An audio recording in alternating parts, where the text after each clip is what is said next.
Are we ready or not? Welcome to another episode of Friendly Conversation. I have Frank Fiola with me. Some of you may know him as the next Denzel Washington. Some of you may know him as Montreal's own Drake. What? Frank, thanks for being here with us. I appreciate it. Frank is he's now an actor. I will let you present yourself, tell a little bit about yourself, like some of the projects that you've had the chance to work on, and share with the people so they can know you a little bit better. Okay, well, I'm Frank Viola, actor based in Montreal, Canada. I've been on a few things, Bad Blood, some French shows. I'm going to be on Moonfall, that's coming out, Bad Santa 2, and a few other things. Moonfall with Halle Berry. Yes, sir. Yes. And then, as we're mentioning, from what I could read on some blogs, Halle Berry only accepted the role because she knew that you were going to be in there. So that's what I heard. Stop the bullshit. That's what I heard. That's what I heard. They presented it. They said, "Yo, there's this good-looking person," and it's like, "Oh yeah, I want him in there." Yeah. That's you know what? not what happened. She barely knows who I am. Frank is you come from a biracial family, and I want to know, like, for you, how was it like growing up as a biracial, kid, being a product of that? Well, it's interesting, I didn't have the standard upbringing. Like, obviously white mom, but black dad wasn't there. So I didn't get the chance to really experience the both cultures, just white side, and that's sad. So I had to learn more of the culture I identify as more from like movies and music and friends around, but I didn't get that black father figure. So that was sad, but it is what it is. So growing up with your white side, did you always feel like, man, like these people are not like me, like a little bit uncomfortable, I would say, or you feel like you were able to fit right in? I didn't feel like I fit in. No, not on the French Canadian side. Sadly, it is like what I am, right? Mm-hmm. Like I grew up French. You know what I mean? Like all I spoke was French. Really? And I was getting made fun of like in the neighborhood because it was like mostly English. And everybody would call me like French pepper. What neighbor?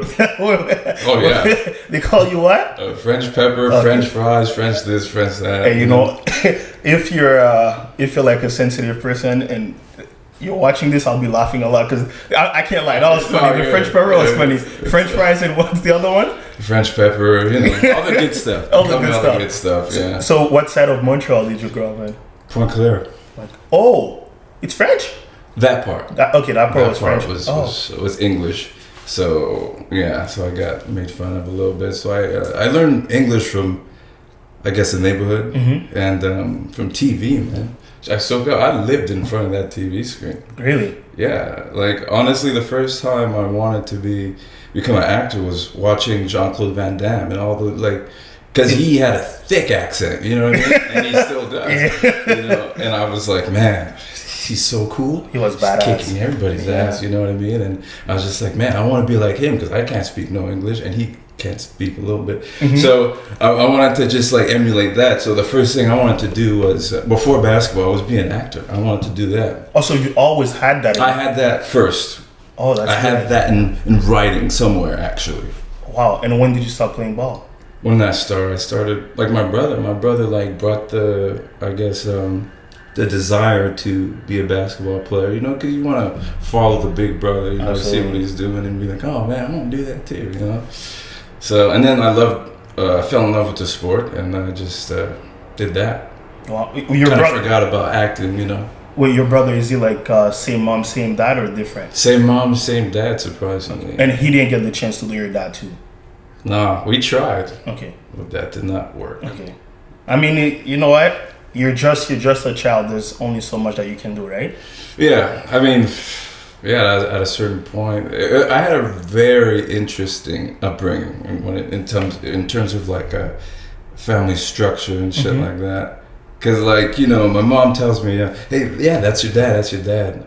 You know, you see him around and like he's like, what's up? And then like he like no matter what, like I wasn't his son because he was married at the time.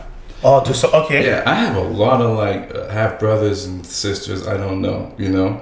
And the crazy thing is, like the primary school I was going to, he was living right in front. So I would see him a lot. Like, you know, you just give me the what's up, and I'd be like, like the fuck. Yeah. Like my mom was just like, yeah, this is your dad, and he's like, no, I'm not. I'm like, fuck. Okay. Oh, okay. So it wasn't the greatest thing, but it is what it is. I had father figures, you know. At least, yeah. Yeah. But that must have been tough, man. You need, as a young boy, you need that father figure there, I think, or a very strong mother, you know. But I think every boy needs a father figure there for discipline and all that shit. Yeah, you know? like it's just someone to look up to. So he was saying that you guys were not his children. I mean, he had another family. He had a whole family. Okay. He was married at the time. He was just doing his thing. You know? And he was there for them. Absolutely. Okay. And I saw that. And I saw like a half brother, and he's like older. And yeah, it was interesting. And what's your dad's background? He's Antiguan, yeah. But so that's why it's like kind of like interesting when someone asks me like what are you like? Like I'm Antiguan, I guess. Or fuck. Yeah. Yeah, like it's hard to answer that. I guess I am. I'm something, man. I'm half black. I guess. Yeah, I'm half black for sure. I guess. Yeah. You know? But I mean, you're a half, but like in the society when you're living, people look at you as a black man. As a right? brother, because there's a lot of shades of black, right? Yeah. Not everybody's super dark, so yeah. It is what it is. I'm a colored folk. You know what I mean? Yeah. And growing up like that, where you have a black father that doesn't want you, and your mom is raising you, and probably like your birthday parties, like you have a bunch of white cousins and everything like that. It's heartbreaking, yeah. Yeah. Did you have any? And honestly, man, I'm really sorry that anyone has to go through this. But did you have any identity crisis where like you're questioning, like, what am I? Because I feel like if you're in that situation, your mom is showing you love. She's white. Yeah. And your dad is black. He's not showing you love. So you might be like, you know what? Screw this. I want to be white. You know what I mean? But at the end of the day, it's not. You're not, right? I never felt that way. I never been like, black people. No, never. I don't like them. No, I didn't feel. Thank God. Yeah. I never felt. I was just like, man, I'm just a brother in the hood, man. That's all, man. That's how I am. That's what it is. I never felt that way. And my primary school is all white. You know what I mean? So it's interesting. Like you don't really fit in the white, like, you know, you get called nigger a few times, you know, you're the only colored kid. Like there was me and another dude, actually two other dudes, and that was it. So yeah, it was a weird thing sometimes as a young kid. But yeah, when I got to high school, it was all like Haitians and Africans. It was Jean Trois. Oh, you know what I mean? Oh, really? Yeah, that was like a culture shock. I was like, God damn it, this is it.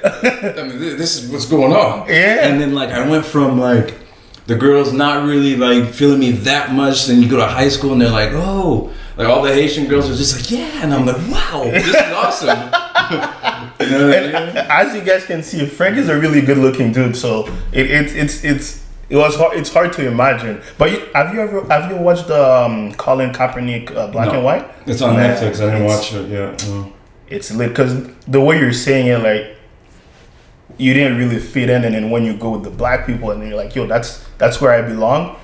I don't want to spoil it, but like there's a scene like his mom is cooking and he's always putting like salt and pepper. I don't know how your mom cooks. I'm not, you know, and he's always putting salt and pepper, and then the mom is like, yo, it's already seasoned, and then he goes to like black people's house with his mom, and then they're like, the mom is like, you should give him salt and pepper because he puts that on everything. It's like, no, mom, that's good. I don't need to put it. So he, when he goes like to the black neighborhood, like he feels like he's home. So it's kind of the same thing for you, man. It's absolutely the same thing. My mom, like, I mean, love her, right? But the food wasn't that great. It definitely wasn't. I like that. Definitely. It definitely wasn't. It's all good. I got to eat though, so it's cool. But like I remember when like my first real girlfriend, she was Haitian, and you picked the best of the best, man. Just best, yeah. Just it's saying. your bias. You're Haitian too, aren't you? Yeah. I knew it. So yeah, man. I was introduced to like one of my, it's my top food. Really, Haitian food is like my top food. Like, cause there's like so many good different dishes. Flavors, man. It's crazy. Like lalo. Oh, you eat lalo? Yeah. Okay, so you were really. Yeah, yeah. You like lalo's my favorite. Yo. It's top. It's top. Legume, lalo. What else? Obviously the griot and yeah. There's just everything was good. And the Haitian patties are pretty good too. So yeah, and like I'm more English Caribbean, right, or whatever, and I was just like, yeah, Jamaican food's good. You know what I mean? I can't take any. Jerk chicken is lit. Jerk chicken is lit. Yeah, but like, I don't want to get in trouble here. I don't mess with the rice that much. But the Haitian food takes over. I'm just gonna say it's really it's tough to compete. Yeah, everything Haitian. You know what? You could ask a Haitian to do whatever, like spaghetti, whatever the Haitian makes. We just have different flavor, and I love all my black people or whatever. But you know, I'm not being biased, but I've tried them. I you know what? I've tried them. I was in Jamaica. I love the jerk chicken, but Haitian food, man, overall is top. Yeah, it's crazy something. good, man. And the portions were ridiculous. It was so ridiculous. Yeah, but had to finish it, man. Even when like it was so spicy and like just sweating. Like I'm like sweating, like you know, it's just dripping down. I'm just like, yep. You got finish. See, he knows what he's talking about. So you're getting that type of food, and then from now and like from time to time, but like on a regular basis, it's not like your favorite, you know. Because at the end of the day, your mom is cooking what she knows, what she thinks is good. Like she's not cooking and be like, yo, I'm gonna like mess this up for a friend, you know. Like she's trying to feed her child and whatever. Yeah. She pâté chinois, boom. She kills that? She did it good. Pâté chinois good. Put a little ketchup on that motherfucker. Yo, you should watch the Colin Kaepernick because he does that too. His mom cooked it and he killed that with ketchup. I mean, I'm not saying it absolutely needed ketchup, but I'm just saying it kind of needed ketchup. But you're not saying it needed ketchup. Yeah. You know what I'm saying? Yeah. You know what I mean? Okay, so you going to school and like being exposed to all of this culture, and then you're having questions when you go back home. Obviously you can't go call your dad because you know, so you ask your mom. How does she answer these questions? Like what like, questions? So let's say you go home, you're like, mom, like, you know, like, what am I, like, what's going on? Because at one point you have to wonder, why doesn't my dad want me? Like, what's, you know, when you have these type of questions, like, how does your mom answer? How did she answer those questions? I mean, to the best of her ability, I guess. You know, there's not much you could say. I mean, I can't remember how she answered those questions, but it sucks. You know, we tried. My brother, when he was like 17, he was like 2 years older than me. He was just like, man, I'm tired. We're gonna get him to take a blood test and take responsibility for this shit, right? So he like, you know, knocked on the door and was like, all right, yo, blood test, okay? We're gonna do a blood test. He's like, all right, fine. And then like he kind of did some slick shit and kind of avoided my brother, and my brother just like gave up. Oh wow. Yeah. Is he tall as well? He's a bit shorter than me. He's like 6'1". You're what, 6'4"? 3. 6'3"? Yeah. And your brother? 6'1". 6'1". Oh. Yeah. Okay. So we tried, you know. I'm just like, we tried. If we, you know, it's tough. Like the dude had a whole family. He was married and shit. So you think he's gonna be like, okay, cool. I guess we'll try to make this work. No, I'm just like, fuck that. Do you feel like, I mean, from what you know from your mom, do you feel like there's any part of you that you got from him? Like, do you see any resemblance, like physically or like? I have no idea. No idea. I don't remember what he looks like. If I crossed him on the street, I would know what he looked like. Oh, wow, okay. I know how tall. I know he's not as tall as me. But yeah, I mean, I know he's dark. So you never go back and like be like, how was he? like just to get to know him, even though you can't get to know him. Like, how was he? Like, and then when you hear some stories, you're like, oh, like that's where I got it from. Like, that's why I'm like always joking, whatever. Like, he was funny, no? I think I heard he was charming. That's all. I know nothing. No. Like, I just hope I'm not like him. Mm-hmm. Yeah, I know I'm not gonna be like. I'm gonna take care of my kids for sure. I hear you, man. You know, because when you go through that, I think. Oh, I mean, for me, Mm-hmm. you're not gonna do that to your own kids. Absolutely. Yeah. I hear you, man. So you're going to Jean 23. Mm-hmm. You started playing ball there too? I played ball before high school. I was playing ball in primary school. You know, stay after school, shoot on the corner net. You know, outside. You know. So yeah, I used to play out there to start. Probably when I was like 11. Mm-hmm. And then you just continue to play. And everything that you went through like earlier, how do you feel like it shaped you and prepared you for who you are right now and what you're doing? Like all these adversities, because that's tough, man. Honestly, that's tough. Yeah, it wasn't the only tough thing, but it was financially, it wasn't easy either. It was on welfare and all that shit. So, like you personally, or like your family? My mom. Okay. So we were both. Yeah, it was a struggle for sure financially. Like I didn't want anybody to come to my place. It looked like shit. Mm-hmm. You know, like all the furniture, some of it was like my mom would take it from like, you know, the garbage Mm-hmm. or whatever. Like, because if it looked alright, she'd be like, I'm just taking it, have a little extra there. You know, and also my mom would like she was going through her own shit, I guess, like with the dad not being there and everything like that. So she was like going through her own mental things. And I guess she was like medicating through like animals. You know what I mean? She was like, okay, you know, like when you hear about like the crazy cat lady? Yeah. How many cats you got? You had? I had like 20 cats. I had 20 something cats. Wow. 20 cats. I had like 2 dogs. I had some fish. I had birds. It was like, I was made fun of a lot, man.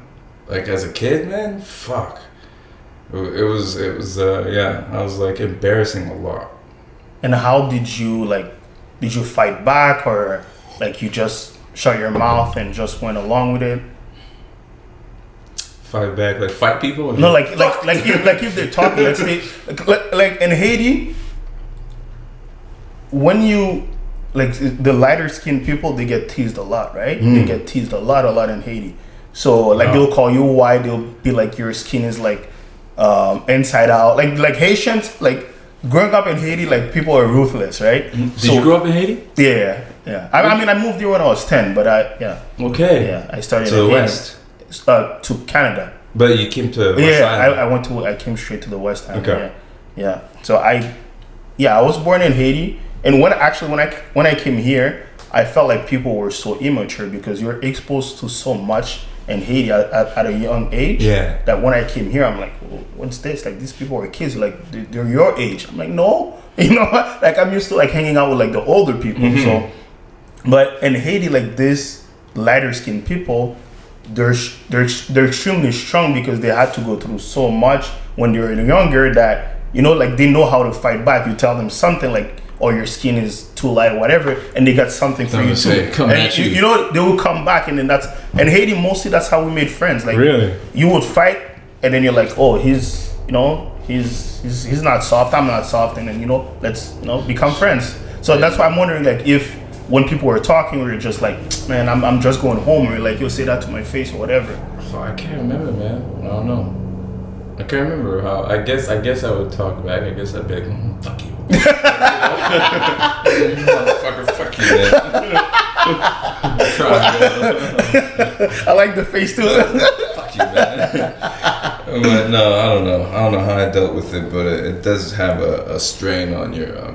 I think it built like a lot of anxiety and shit over the years that followed me till this day. Yeah, I definitely understand that. And man, us black people, we go through so much, and we need to, like, when we're talking about like mental health, I feel like there's so much that, because we're not used to talking about that in our community, right? If you talk about like maybe 15 years ago, a black man will talk about mental health, they're like, you're just crazy.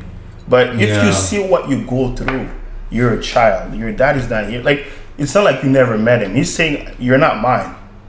Like, how do you expect someone to grow and just be fine in society? You know what I mean? Like, how do you expect that? It's a child that their dad never wanted them, right? So you need to talk and like, you know what I mean? It's a hard thing. So I know you now, and you don't, even when you play basketball, whatever, you don't talk much. So that's why I was wondering if you ever talk back to them, but to them, to like the people like. I don't know. Man, you were just always so. But were you always like taller than everybody else? No. I was short, man. I was short, and I had a growth spurt in Sec 3. Okay. So I was like 5'6", and then like Sec 3, and just like boom, boom, boom. So, yeah. But all of that kind of made you stronger, and then today, you are who you are, man. I guess. Like you don't think about it that much, but yeah. But speaking about mental health is very interesting, because like the closest person I had as a father figure, he was a schizophrenic. So that was interesting. Yeah. And he's still around, but he's like even more sicker now. So that's tough. He's battling with it right now. Oh fuck, man. Yeah. So yeah, growing up he knew that my dad wasn't gonna be in the picture, so he was just like, okay, like you're my son now, but he's sick though, So he's like, he lived in Ottawa, so I'd see him every 3 months, every 2 months he'd come by for a visit, you know what I mean, and he'd give me like my best like life, you know what I mean. Brought me to my first cinema. Okay. Yeah, first like a Subway sandwich, all that stuff, So it's interesting, but in 2017, I think that's when he started thinking that he didn't need that a medication because he thought he was okay, and it just went down to a certain point. Like in 2020, he wanted to move to Montreal. He just, and like his mind is just getting worse and worse. I think you need to move closer. Okay. And yeah, man, it got so bad. He just like cut all the medication off, and it got really, really bad to the point where he's living in Montreal, not far from me, and he keeps saying he's okay, and at a certain point, he's just like, he's sleeping in the streets for no reason. He has a place. He's getting like retirement money, so he's sleeping in the streets at this point for no fucking reason, other than he's sick. He threw away all his cards, all that shit. So he had nothing, even his glasses, he threw them away. So basically, I had to like look in the streets for him, and it was like the most heartbreaking time in my life to see a father figure, like, it was tough. I can imagine, absolutely. Yeah. May I ask something? And on your hand, how do you deal with, I would say, you said you're growing up with anxiety? Yeah. How do you deal with that in your everyday life? Man, I just... Shout out, nice question. Good job. No, it was... Man, it's just something I've been dealing with like for all my life, and I thought it was normal, but like till I see everybody's like not like that. Yeah. So I'm like, yeah, I got a little issue here, but yeah, I'd have panic attacks and everything like that, and that's the most terrifying thing, is you can't escape from your own brain. You're in a prison of your own mind. It's absolutely fucking terrifying. And like, your heart's beating like out of your chest, and you're just like, man. But like at a certain point, I learned how to fight those. By fighting those, like basically, I would give myself like affirmations. You know what I mean? Like I'm okay. When I felt it coming, I'd be like, man, I'm strong. I'm amazing. I'm powerful. Like, you know what I mean? Because you fighting it. You know what I mean? And it would work. You know what I mean? At a certain point, like when it really comes down to it, a panic attack can't do shit. It can't do nothing. It can't, well, it's gonna, last for maybe 30 seconds, a minute, even more, but it's gonna pass. And then what's gonna happen? What's gonna happen? You're just gonna get crazy a little bit for what? For what reason? So I always tell myself that. Okay. I was like, yo, chill the fuck out. But even when I'm on set or whatever, I'd be the most anxious dude on a basketball court. When I was playing like organized basketball, like me, I was a skilled player, and I was one of the best guys on my team in most teams, and it was the most heartbreaking thing. Like I was just never able to be good. Really, you feel that? Oh no, I was never able to be to get to my potential. Never. I was always on the bench Because of your mental. And it's not because I'm a stupid basketball player. It's because I was very anxious and overthinking and not believing in myself and all that shit. Damn, I hear you. So do you feel like if your full potential, you would have played professional? Absolutely. I feel like as well. Thank you. I know, for real. Like, and I got to see you play like when you were a little bit older, but I feel like you had something there. But I had a little something. Like the skills were there as mostly the, everybody would always say, man, go, you could do this. Man, you should be dunking on these people. Man, what are you doing? You should be doing that. And I'm just like, yeah. Yes. I guess I don't. Yeah, you're right. Okay, we'll try.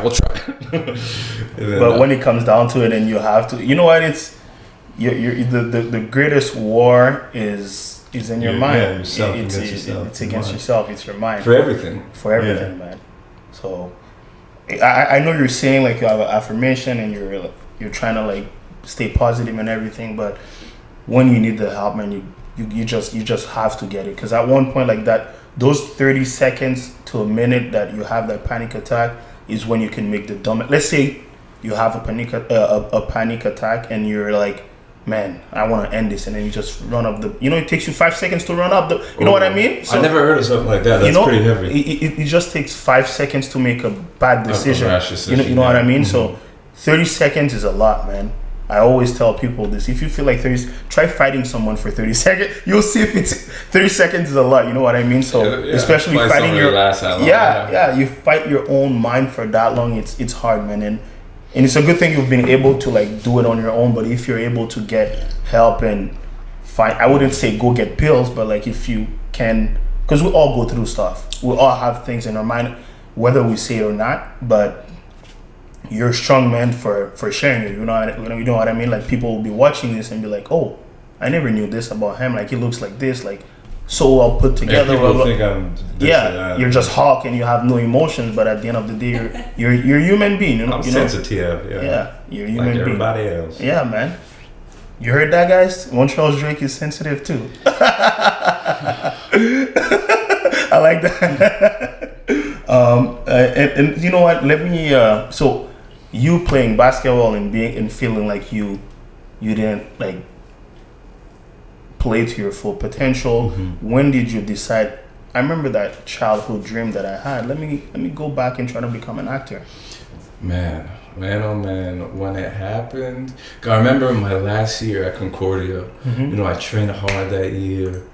To come in the season, like I was like, man, I'm school, and it was just that year just wasn't a good year, Everything good? Yeah, so like it was just it just wasn't a good year, but it was never a good year for me really with basketball. So I guess I reached my breaking point. I was just like, man, fuck this. Like honestly, like I'm gonna finish the season and everything like that, and like really like there was a sports banquet, that year, and I got into some drama and I got pushed down the stairs, and I hit my head. Oh wow! Yeah, and I hit my head, and like it was a really dramatic time. One of the worst years, for sure. And I hit my head, was in the hospital for a few days. It was bad, and I just remember like not hearing anything from the coaches, because it was at the banquet. Like I just didn't feel no love, no nothing. I was just like, man, you know what? I think I'm done with basketball. it was really it was like it was just like, man, I'm doing all this. I'm like 24 now. Like, a part of me knew that I wasn't gonna do anything with basketball. Like, I was like, when is it gonna happen? Like, when am I gonna break through this mental blockage, this cage that I'm in, that I'm self-imposed? You know what I mean? Mm-hmm. So I was just like, man, yeah, I'm done. So after that, I was just like, okay. So in school, in CJEP, I didn't finish my whatever it's called. What is it called, CJEP? DRC? Yeah, something like that. Yeah, I was just like, man, I was there for basketball. So I was just like, okay, didn't finish that. Fuck that. So I went to Concordia. I was like, okay, I'm there for basketball again. I don't know what program I want to go into. I'm a mature student at that point, so I'm just taking classes. So I'm just like, okay, I didn't finish that. I didn't finish this. So I did nothing. Cool. So at this point, I'm like, all right. So I'm just gonna go work at the airport. I'm gonna figure this out. So, but I'm just like, man. But did you always have scholarship for school? No, I didn't have scholarship for school. So yeah, at that point, I'm just like, I'm like, okay, I'm beefing with my mom's boyfriend at the time. So he's just like, man, get a job, get the fuck out. I'm like, God damn it. All right. So like, I finally got a job after my accident and everything like that. And he's like, yeah, so we're moving to a smaller place downstairs, so you can't stay here. I'm like, cool. Fuck. So I'm like, just working at the airport, figuring like my whole life. And I'm just like, man, what the fuck am I gonna do? And at this point, I'm like, it was always in the back of my mind. Acting was always like, man, it's like, walking out the theater. I'm like, man, I just see myself there. I just see myself there. Man, like, man, I could do this. Like, you know what I mean? But it was just like, a part of me was just like, bro, you can't even do a fucking oral presentation in front of the class because you're too shy, because you have too much anxiety, because, you know what I mean? How the fuck are you going to become an actor? How? You know what I mean? So I was always like, kind of just over there, you know what I mean? But at a certain point, I'm just like, man, fuck it, man. Fuck it. I want to just see what's up. So I started just like, being an extra, you know what I mean? Being an extra and be like, okay, that's how it is on a set. That's cool. That's pretty cool. So I started doing more and more research, like how to be an actor. Google, how to be an actor. So I did that, and then like I started reaching out to people, in the industry and being like, hey, how do you do that? And it's so interesting. I'm gonna get back to that after, but I just try to soak up as much information as possible about how to do this and that, how to get into that world, and it's funny how like some of the people that like reach out and are very willing to help you, successful people in the industry, like Benz Antoine. You know Benz Antoine? 19-2? No, that's French, right? And English. So he was in both. But yeah, like just guys like that would just like be so cool about it. Special shout out, yeah, very cool. Like a dude didn't even know me, right? And like I had a couple short conversations with him on Facebook, and I seen him, like I was working at the airport behind the bar, and I just seen him walk by, and I'm like, hey, are you because I write on my phone like that. I like that. But I'm like, hey, are you at the airport? He's like, yeah.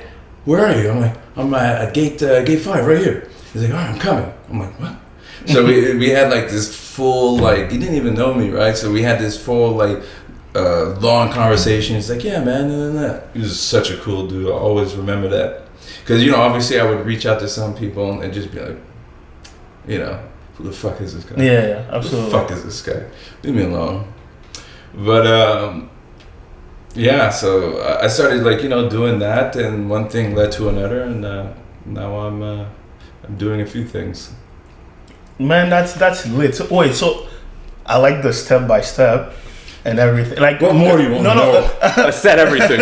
No, you see, that's a wonderful acting. So no, I like the step by step because at that point you were 24 when you decided to become an actor, right? When I started like inquiring about things, so I started wanting to be. When I decided to like be an actor officially was 27, 28. Jumped into it. Wow. Yeah.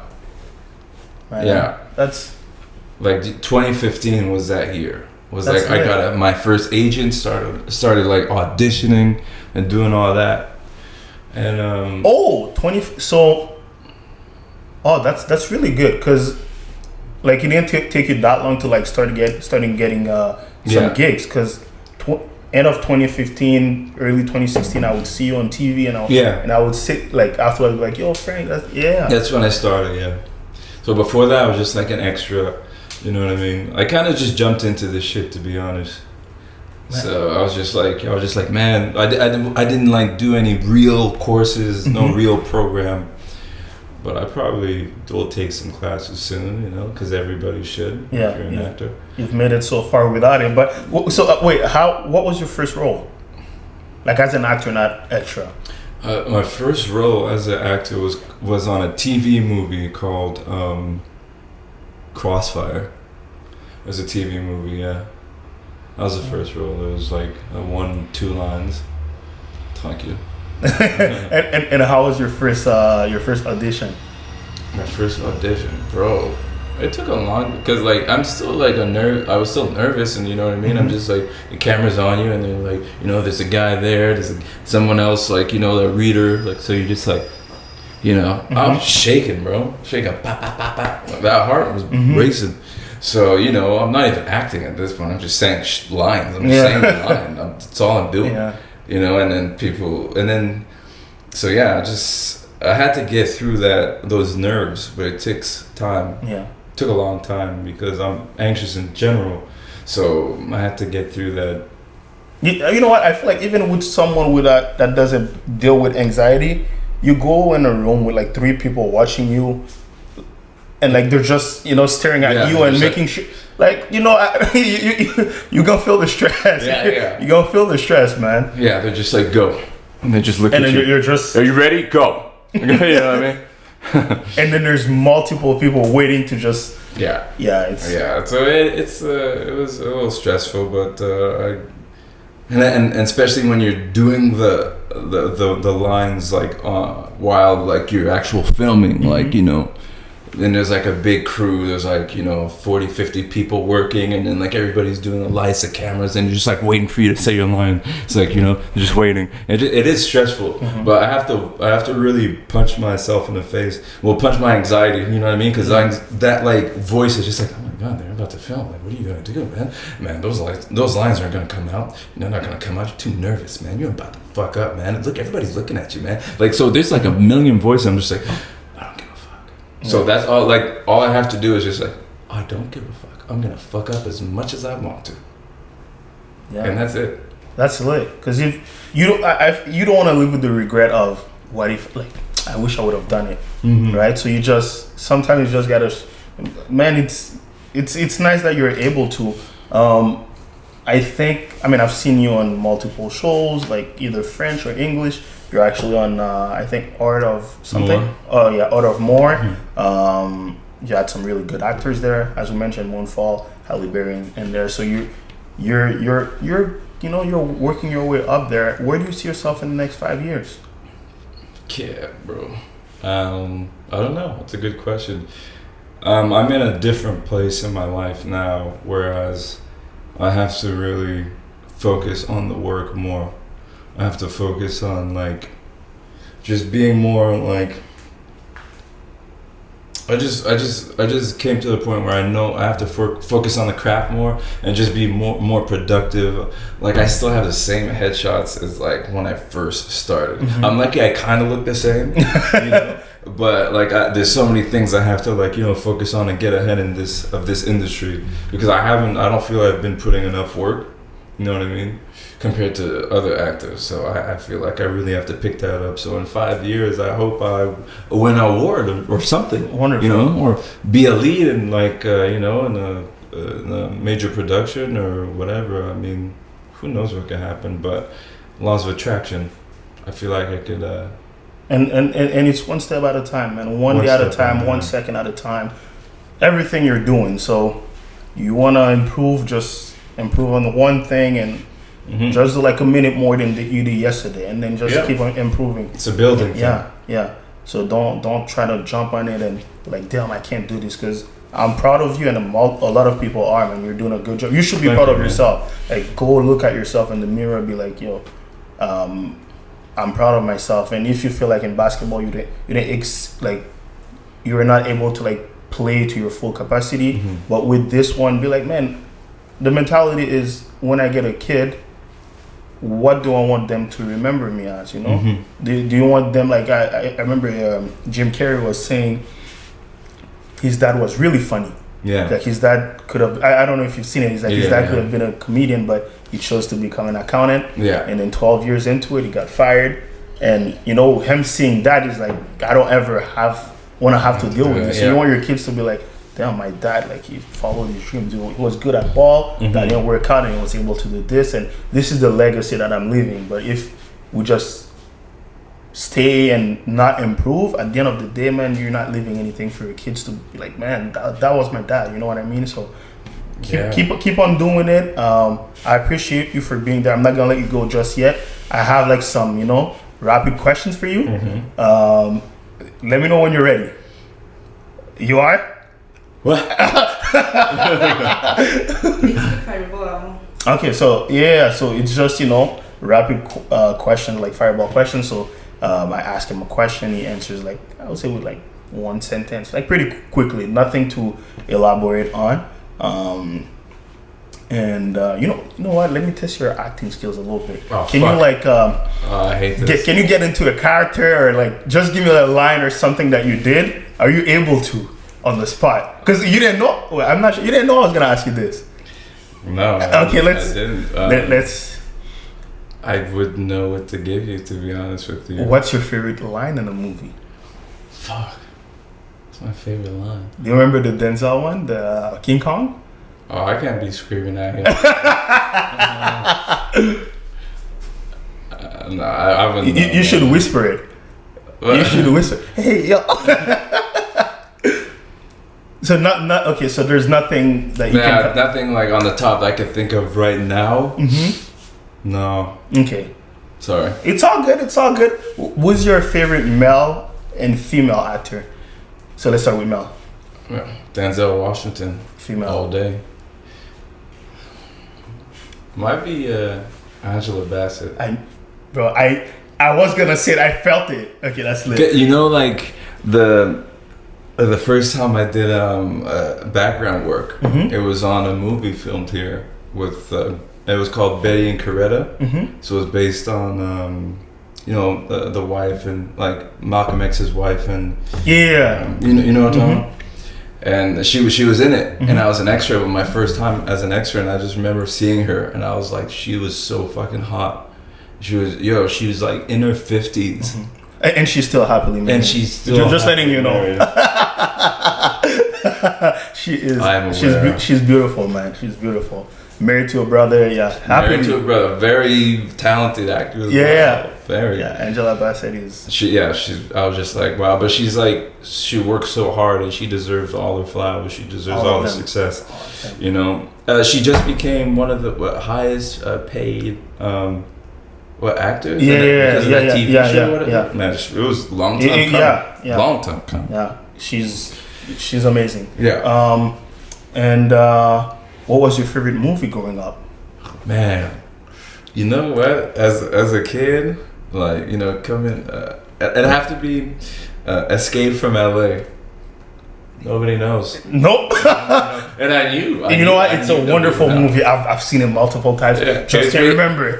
The thing about me, I love like post apocalyptic movies and like big disaster movies. So I love like Roland Emmerich movies and shit like that. So like that's like post like apocalypse, and like they're in LA, and like he's just like gangster as fuck. So anyways, it's great. I loved it as a kid. But now my favorite movie is Training Day.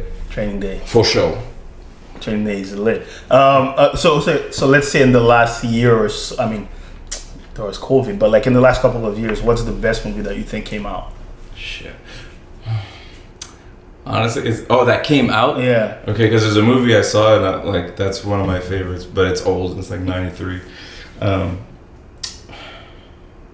In the last 2 years. Let's say in the last 5 years. I'll make it broad for you. That came out last 5. It's tough, man. I'm huge on Marvel movies, man. So anything Marvel has been just phenomenal.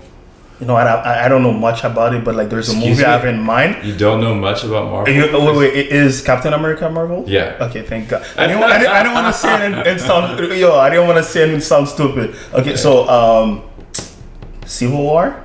Yeah. Lit as fuck. Yeah. Lit. It's amazing. It's amazing. Who's your favorite basketball player of all time? Man, it's tough. It's gotta be AI. Allen Iverson or Michael Jordan. Bro, just go ahead and watch the Colin Kaepernick, but there's too many similarities, but just go ahead and watch it. Okay. Did you have your hair like him too when you were younger? Yeah. Bro. Okay, Colin. Iverson, yeah. I used to braid my own hair. Okay, let me tell. You do it yourself? Because it was like the girls I used to braid my hair obviously in high school, but I was too lazy to go all the way to Allen Bay. Mm-hmm. So I just shout out Allen Bay. Yeah. Shout out Allen Bay for sure. But yeah, I started just braiding my own hair, like 5 big braids. Like AI, it'd be pretty lit. And I just did it, man. I used to do shit myself, like cut my own hair, like do all that. Me too. Respect. You know what, Colin Kaepernick? If you're looking for someone to play like the next or second season or whatever, that's bro. Just watch it and you'll be like, oh, I could play like Colin. So yeah, you guys have a lot of similarities. Okay. And what about now? Who's your favorite player? Now? Yeah. At a certain point, it was Derrick Rose for sure. When he was coming in, it was Derrick Rose. But the most fun to watch right now, I think, is Kyrie. I think he's so, I don't know, he's so skilled. He has so much skill. It's crazy. Mm-hmm. Shout out Kyrie too. Shout out Kyrie. Yeah, you know what? He's someone that they try to portray as something else, especially for him not playing. I'm not following everything that's going on, but I've heard a little something. So essentially, he's not against the vaccine, but he just feels like it's ridiculous that people are losing their jobs, and like it's human right to decide if you want to get vaccinated or not. Mm-hmm. And it's a good thing. He's losing money not playing, but he's standing for what he believes in. Do you remember a couple of years ago what they were saying about Kaepernick? Like he's bad for the game. He doesn't represent American, and then years later you see what's happening. I feel like it's gonna be something like that. Yeah. And to all the people making fun of him, such as Stephen A. Smith or whatever, saying that he's selfish. Someone making a personal decision for their health, I don't think it's selfish, as long as it doesn't endanger anybody else. So shout out Kyrie. None but respect. Nothing but respect. So yeah, man, I appreciate you for being here. Anything you want to say before we just wrap it up? No, nothing much, man. Thank you for having me. Absolutely. It was a pleasure having this conversation. Uh-huh. And yeah.